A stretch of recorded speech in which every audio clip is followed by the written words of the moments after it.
پھر سیدہ خدیجہ رضی اللہ عنہا آپ صلی اللہ علیہ وآلہ وسلم کو اپنے چچا زاد بھائی ورقہ بن نوفل کے پاس لے گئیں۔ غار والا سارا واقعہ انہیں سنایا۔ ورقہ بن نوفل پرانی کتابوں کے عالم تھے۔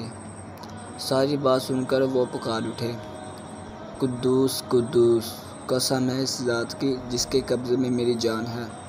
خدیجہ، اگر تم سچ کہہ رہی ہو تو اس میں شک نہیں، ان کے پاس وہی ناموس اکبر یعنی جبرائیل آئے تھے جو موسیٰ کے پاس آیا کرتے تھے۔ محمد اس امت کے نبی ہیں، یہ اس بات پر یقین کر لیں۔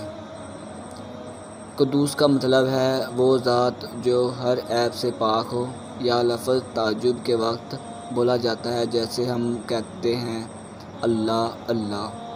ورقہ بن نوفل کو جبرائیل کا نام سن کر حیران اس لیے ہوئی تھے کہ عرب کے دوسرے شہروں میں لوگوں نے یہ نام سنا بھی نہیں تھا۔ یہ بھی کہا جاتا ہے کہ ورقہ بن نوفل نے آپ صلی اللہ علیہ وآلہ وسلم کے سر کو بوسہ دیا تھا اور پھر کہا تھا، کاش میں اس وقت تک زندہ رہتا جب آپ صلی اللہ علیہ وآلہ وسلم لوگوں کو اللہ تعالیٰ کی طرف دعوت دیں گے۔ میں آپ کی مدد کرتا ہوں۔ اس عظیم کام میں بڑھ چڑھ کر حصہ لیتے۔ کاش میں اس وقت تک زندہ رہوں جب آپ کی قوم آپ کو جھٹلائے گی، آپ کو تکلیف پہنچائے گی، آپ کے ساتھ جنگیں لڑیں جائیں گی اور آپ کو یہاں سے نکال دیا جائے گا۔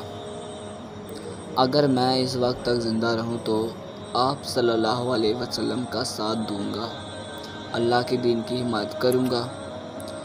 آپ یہ سن کر حیران ہوئے اور فرمایا، میری قوم مجھے وطن سے نکال دے گی؟ جواب میں ورقہ نے کہا، ہاں، اس لیے کہ جو چیز آپ لے کر آئے ہیں، اسے لے کر جو بھی آیا اس پر ظلم ڈھائے گئے۔ اگر میں نے وہ زمانہ پایا تو میں ضرور آپ کی پوری مدد کروں گا۔ ورقہ نے حضرت خدیجہ رضی اللہ عنہا سے یہ بھی کہا، تمہارے خاوند بے شک سچے ہیں، در حقیقت یہ باتیں نبوت کی ابتدا میں ہیں، یہ اس امت کے نبی ہیں۔